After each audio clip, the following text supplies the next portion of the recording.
It's the Cornermen Radio Live with Barzini and Boxing Eye. Shout out to the whole LDBC. Caleb Plant versus David Benavidez, man. My favorite super middleweight. I'm so proud of Caleb Plant and the new IBF champion. Man, I'm so proud. I won this bet with Boxing Eye. Boxing Eye betting against the boxing genius. So, you know what I mean? But talk about this mega unification.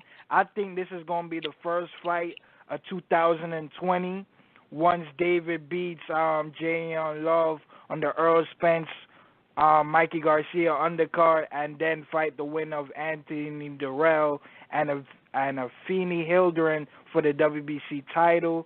Caleb should be fighting his IBF mandatory through the winner of Caleb Truax and Peter Quillin. If these guys are successful of these matchups, what's your take, man? Tell me this whole analyzation of this WBC and IBF unification if they're successful in their future bouts. And the new IBF. Let me apologize to Plant, who I've been following his whole. I mean, PBC put him on 6-0, 7-0 when I first seen Plant, and I said, "Wow, you know, skills pay the bills there with the flashiness." You know, this guy watches his history, watch Sugar Ray Leonard, watch them all, and can emulate.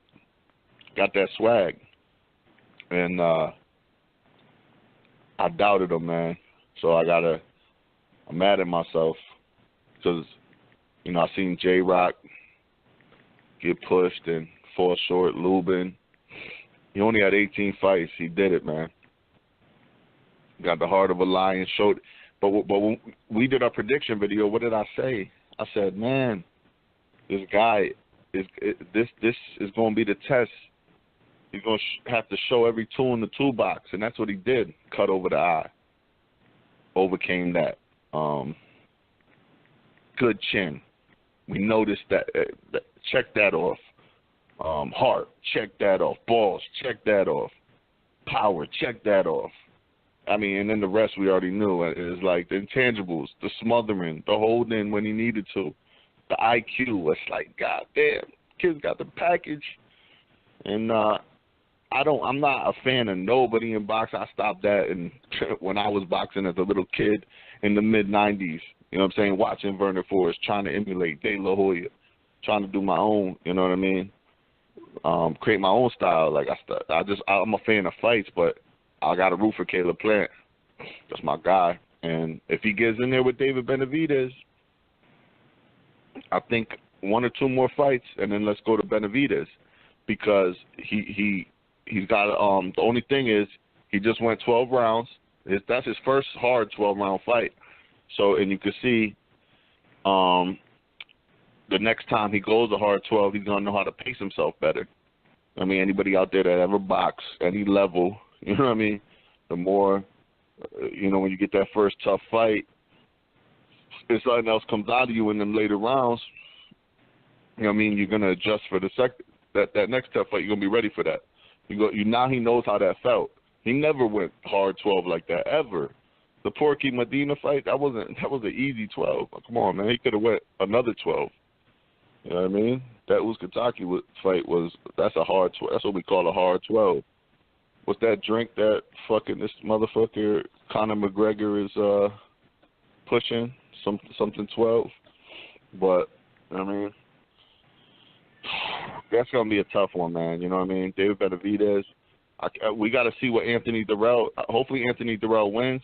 They call him the dog. He is a dog. You know, how much dog does he have left, though? He's a little older. Can he take something out of David Benavidez? I think we got to see that fight first, and then to build to the story of I know right now a lot of people are picking David Benavidez. You know, he's a monster. He's a beast. But, you know, he had 2 hard fights with that Mayweather fighter. You know, the second fight he did better. I wouldn't mind seeing Caleb Plant go against that guy. That'd be a good, nice, hard 12. See how he paces himself versus that guy that David Benavidez fought 2 times. See how he does in that fight, and then go right to David Benavidez. You know, I know this is the next big unification. You know, we had Hart, Charlo. Shit, let's see if that can get pieced back together somehow. And now we got this one, Benavidez and Plant. 168 is fire. 2 guys in the prime, high skill level, high boxing IQ. David Benavidez, good jab. I mean, I could talk about this. I could honestly talk about this fight for like 45 minutes, so I'm not going to do that because we only got limited time. But I'm not going to ever go against Caleb Plant again. Like I said, man, I'm riding with Caleb Plant, man. There's no more doubt. So that's it. I don't even give a shit if he loses. I'm still going with Plant. It's my guy right now. But yeah, bro, that's I don't even know. You got ask me a question, I'll answer it if you got one. My take on this matchup, man, is this is gonna be the most exciting fight, man. Caleb really impressed me by dropping Jose, man. I thought Jose was gonna be the aggressor, the power puncher, and Caleb Plant just did. He was the aggressor. He was walking Jose down. He was the harder puncher. He was dropping Jose. Like, that was impressive. I really was impressed. And he was like, he got really huge. Caleb is very a slim, skinny guy. So I saw he put on a lot of muscle in this fight. And I really shout out to Caleb for all that. You know what I mean? But, yo, David, man, the best super middleweight I've ever seen. I think David has the chance of being the best super middleweight fighter, and plus probably even one of the best Mexican fighters ever. Like, David is really going to should be a star if he stay focused, stay dedicated, and put in the work. He should be fine. Now, I do see him knocking out J.M. Love. That ain't going to be a problem. The Dirrell brothers, their time have been past. They joked around their whole career. But I feel like Anthony Dirrell is going to be David's first test because he hasn't fought any of the top 10 super middleweights. And plus, Anthony Dirrell can box. He's been boxing his whole life. He's from Michigan, so... You know, he's the Olympic. He was Olympic fighter, so he has a hell of an amateur pedigree. David, I know David is gonna be successful in those two fights. Him fighting Caleb, I think is gonna probably be the fight of the year, literally in 2020. I'm calling it right now, but I do believe David should beat Caleb, man. I don't have nobody beating David David has had a test, but it was a test versus a come forward Romanian, tough, rugged, good chin guy, not a slick fighter. He hasn't had a test versus a slick. But here's the thing: good feet, I never heard hands. about it. I never heard about that fighter until he fought David. So that's why I don't really count him. I give you that. I don't really care about that dude. Like, nobody has talked about him ever since that David fight. So he gave David a good fight, though. I will say that. He did give David a good fight. I'm not going to put him down like that, but right now he was never in the top 10. He was never. That guy was never in the top 10. Never. So True. David made a name for himself by fighting David. David's first test is really going to be Anthony Dirrell because Anthony Dirrell has been top 10 since he's been the middleweight champion and since even he's been the contender. So I feel like Anthony Dirrell is going to be his first real test.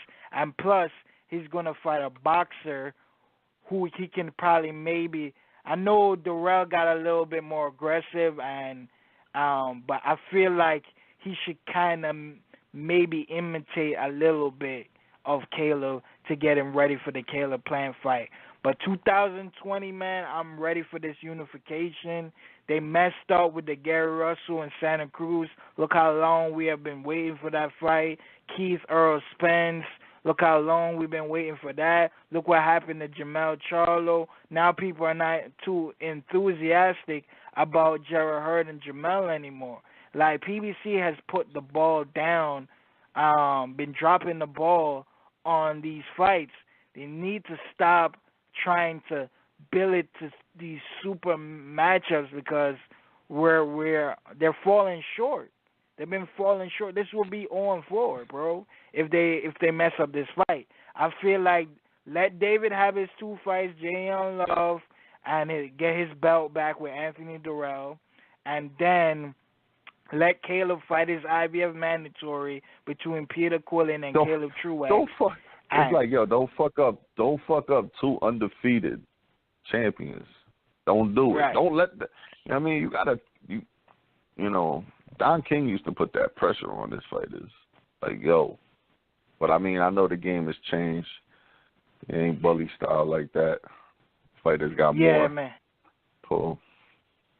Yeah, but let's move on. Like, subscribe, comment, click the icon, bell.